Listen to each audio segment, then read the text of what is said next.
No. I don't believe it. It's not possible. I didn't say it would be easy, Neo. I just said it would be the truth. Stop. Let me out. Welcome back to Think It Critical. This is Wes.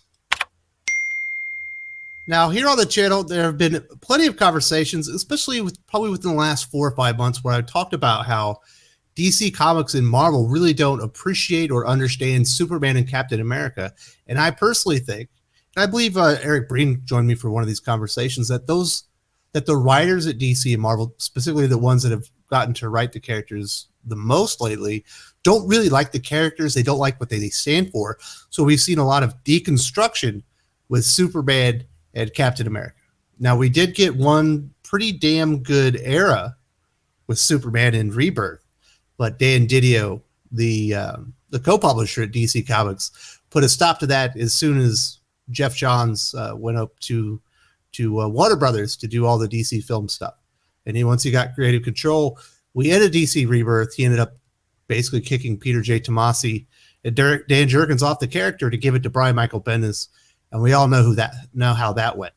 Now, apparently, Dan Didio had far worse plans for Clark Kent. And to be completely honest,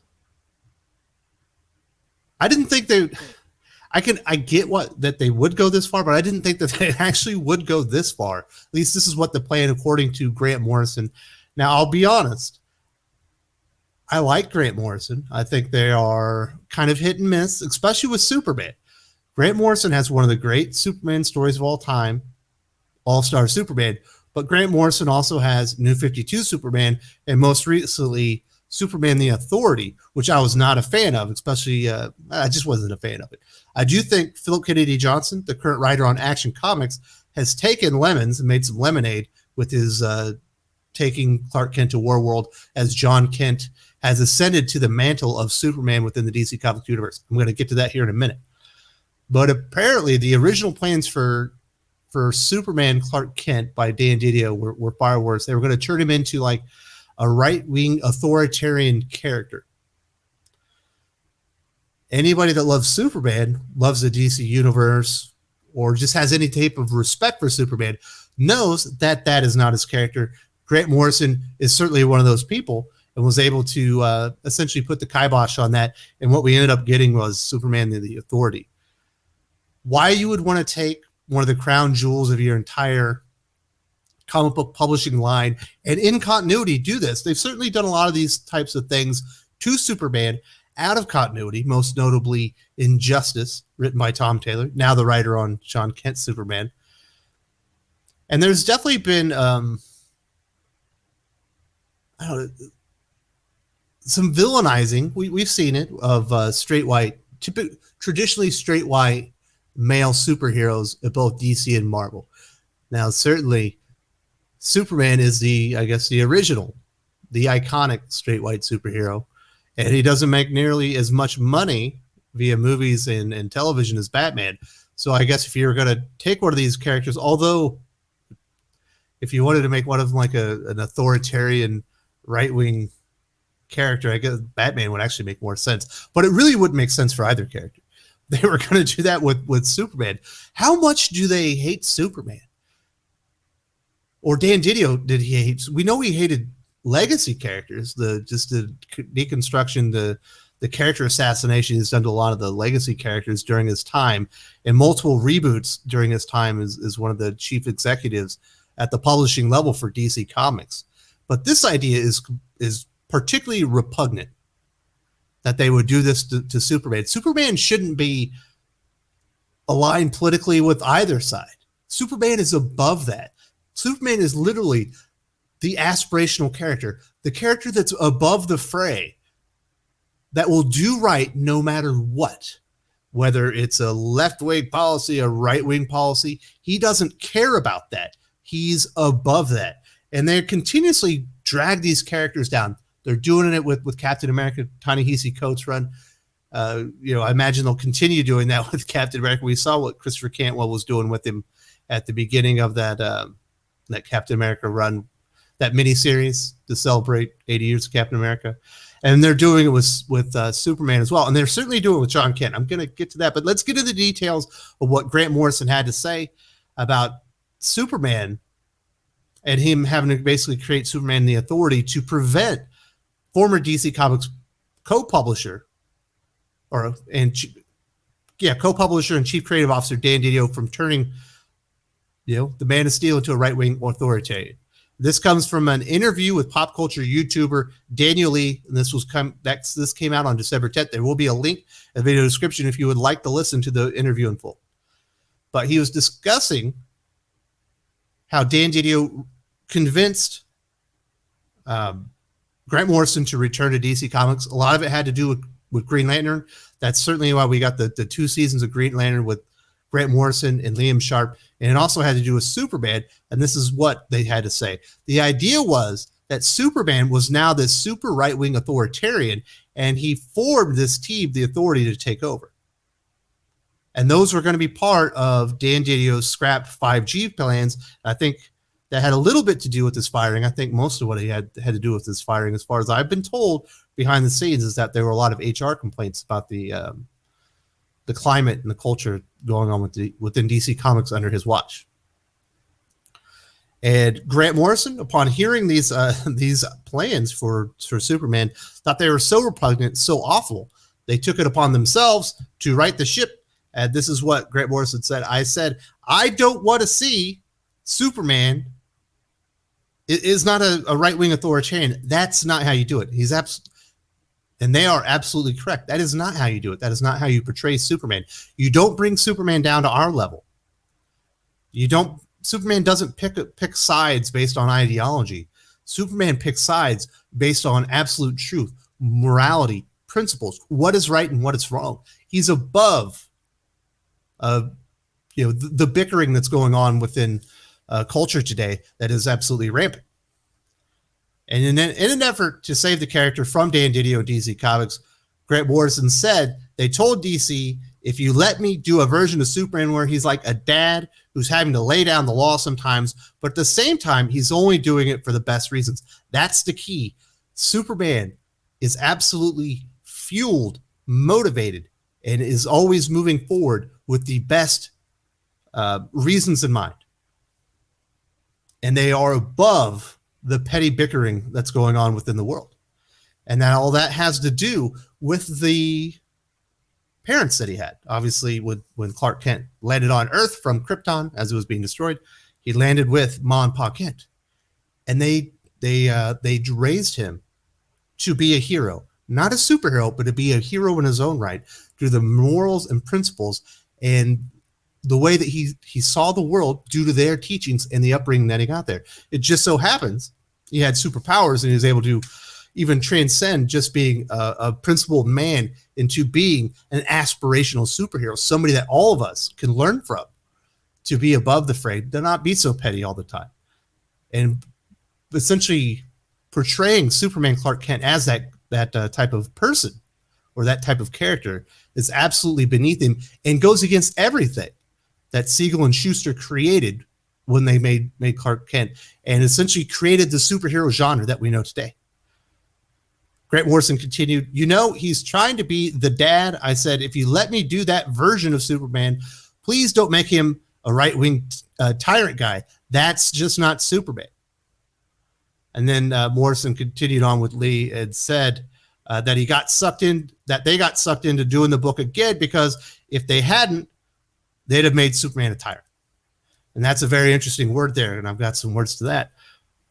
But thank you to Grant Morrison for doing the right thing, for stepping in and not letting DC Comics wholesale destroy Clark Kent's Superman. Grant Morrison saved DC Comics and Dan Didio from themselves. That kind of is the way it turns out a lot of these times.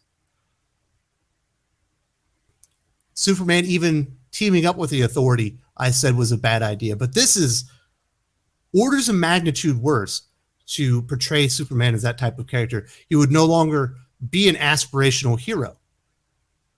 He would be brought down to our level. And then what's there to learn from that?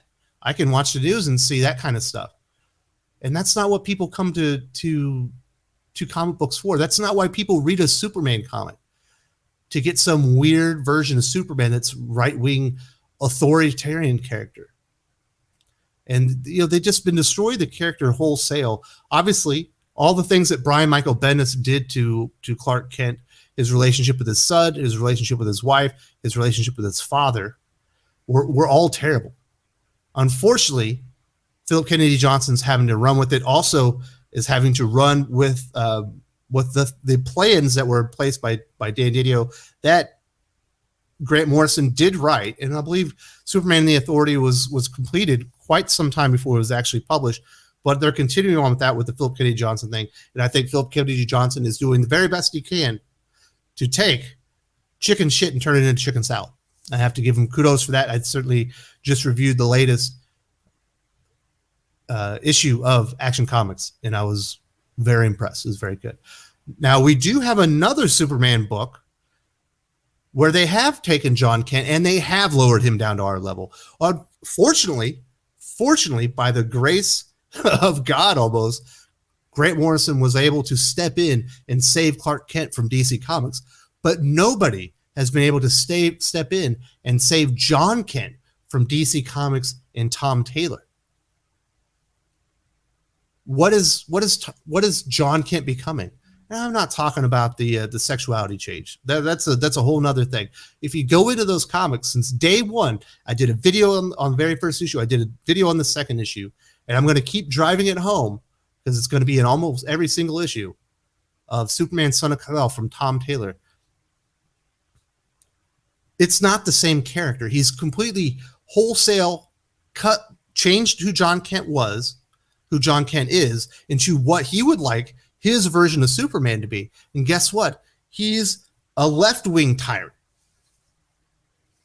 He's preaching all these left-wing talking points that you would see directly on Tom Taylor's essentially social media platforms as he bitches and moans about all the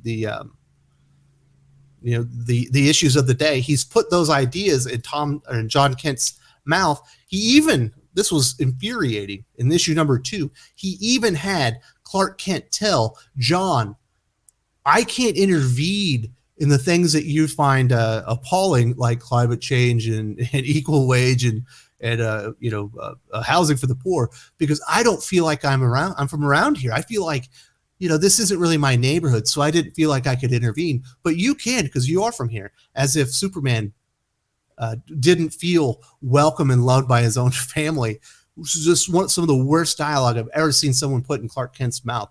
Probably the worst since, gosh dang it, who was it? It's the screenplay writer that had him give up his U.S. citizenship.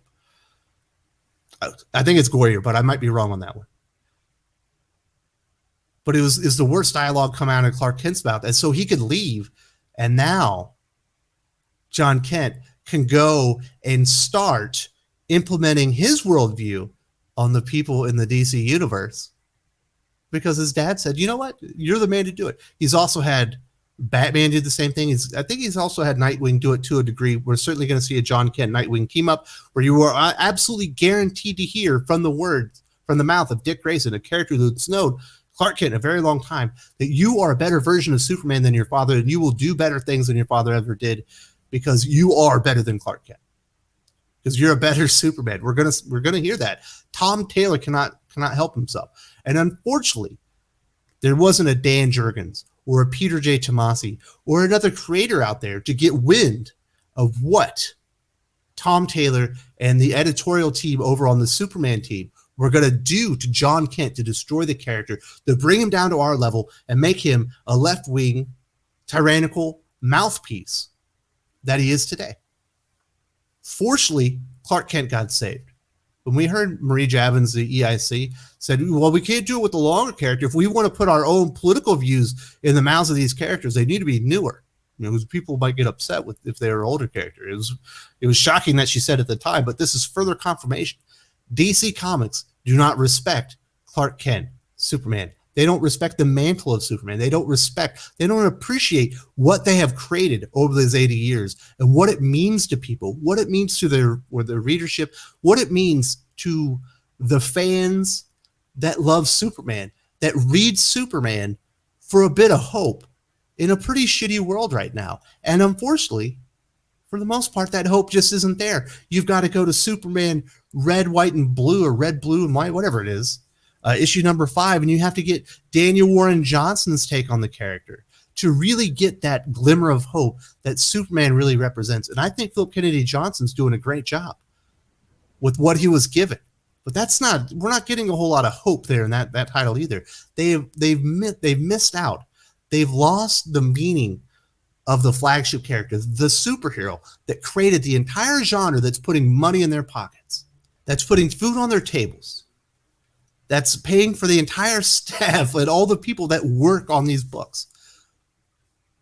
It's characters like Superman and Batman and what they mean ultimately, that transcends just comic books, transcends the writer, transcends the publisher, and becomes something of an icon not only in North America but worldwide. And they are tearing these characters down brick by brick. They, eventually, fortunately, somebody was able to step in and save Clark Kent. For now, he is still a straight, white, male superhero character. They will still have to fully deconstruct the character and break him, fundamentally break the character forever. Either you kill him off or you just change him into what they're doing with John Kent. John Kent obviously doesn't have that issue anymore. There's been a sexuality change. So they can accept that character within the DC universe and accept him as Superman and not feel bad about themselves anymore and what that character represents. Of course, it does not, the title Superman does not represent what Siegel and Schuster, had in mind when they created the character. Does not represent, the first really big superhero movie ever to make it to the big screen with Christopher Reeves. Does not represent, even when like a Kurt Busiek and Jeff Johns were writing the character. Most recently, Peter J. Tomasi and Dan Jurgens were writing the character. They knew who Superman was. Marv Wolfman knows who Superman is. And you have these lesser talented hacks that have no regard for the character, the universe, any of the history, that just want the platform. Superman doesn't mean anything to them as something to aspire to. Superman is a platform to get out there and get your messaging across. If you're a straight white male hero, you are authoritarian right. If we do a sexuality change on your son, now you can be an authoritarian left, but that's a good thing. You can be a tyrant that imposes your own views and tears people down and brings the world to your own will. And you're not evil then, because you're pushing the right ideology, according to Tom Taylor, the rest of the Superman team, Marie Javins, Daniel Cherry, and the rest. It's crazy that this is the time that we're living in. I've been talking about it. Some people, they like, oh, I don't believe you. Listen, DC and Marvel do not provide you all the evidence all at once. They give it to you piece by piece. And once you put it all together, it paints a very clear picture about how they feel about Captain America, how they feel about Superman and the other heroes that have traditionally, made up these universes and have made them money. That these are the things, these characters are the reason these people have jobs, and they hate it.